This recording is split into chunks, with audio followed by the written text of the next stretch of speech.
వెన్నెల అయితే అమ్మవారు పోయినట్టు ఇక యాక్ట్ చేస్తూ ఉంటుంది. అది చూసిన నాగమ్మ అయితే, ఏ వెన్నెల, నువ్వు ఎంత నాటకాలు ఆడినా సరే నీకు నా కొడుకుతోనే పెళ్లి జరిపిస్తాను, నిన్ను మాత్రం ఇలాగే వదిలేయను, నీ నాటకాలన్నీ ఎవరి దగ్గరైనా చూసుకో, నా దగ్గర కాదు అని ఇక నాగమ్మ అయితే అంటూ ఉంటుంది. ఏంటి నాగమ్మ, నన్నే ఇలా ప్రశ్నిస్తున్నావా నువ్వు? పెళ్ళైన పెళ్ళికి మళ్ళీ పెళ్లి చేస్తానంటావేంటి? పెళ్ళి అయ్యి భర్త ఉన్న పెళ్ళికి మళ్ళీ ఎవరితో తాళి కట్టేస్తానంటానవేంటి? అలా చేస్తే పెళ్ళి అయిన తన మొదటి భర్త చచ్చిపోతాడు, తనకి ప్రాణాలతో ఉండడు అని అంటే, ఏంటి ఎక్కువ మాట్లాడుతున్నావు? తను చచ్చిపోవడం ఏంటి?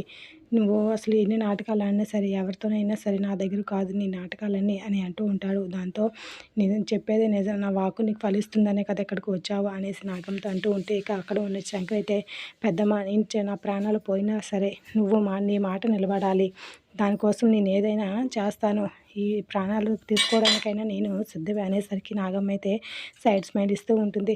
నాకు తెలుసు శంకర్, నువ్వు నేను పెద్దమ్మ అంటే మాట అంటే నీకు ఎంత ఇదో, నేను అదే అనుకుంటున్నా, అదే చెప్తానుండు అనేసి అంటూ ఉంటుంది నాగమ్మ. ఈ వీడేంటి చెవులు ముక్కులు కోసుకుని ఎలా ఉన్నాడు వాళ్ళ పెద్దమ్మ మాటలకి అని నైక వెన్నెలైతే మనసులో అనుకుంటూ ఉంటుంది. అమ్మ మర్రిగోడలమ్మ తల్లి, మా పెద్దమ్మ మాట కోసం నేను ఏదైనా చేస్తాను, నా ప్రాణాలనే తీసుకుంటాను అనేసి ఇక శంకర్ అయితే గట్టిగా మాట్లాడుతూ ఉంటే, ఇక అక్కడ ఉన్న రజని అయితే, ఏంట్రా ఏం మాట్లాడుతున్నావురా అనేసి శంకర్ అయితే చెంపచెల్లి అనిపిస్తూ ఉంటుంది. ఇక ఏం మాట్లాడుతున్నావురా, నోటికి ఏదొస్తుంది మాట్లాడతావా అనేసి శంకర్తో మాట్లాడుతూ ఉంటుంది రజని. ఇది రోజు promo. Like the video. Thanks for listening.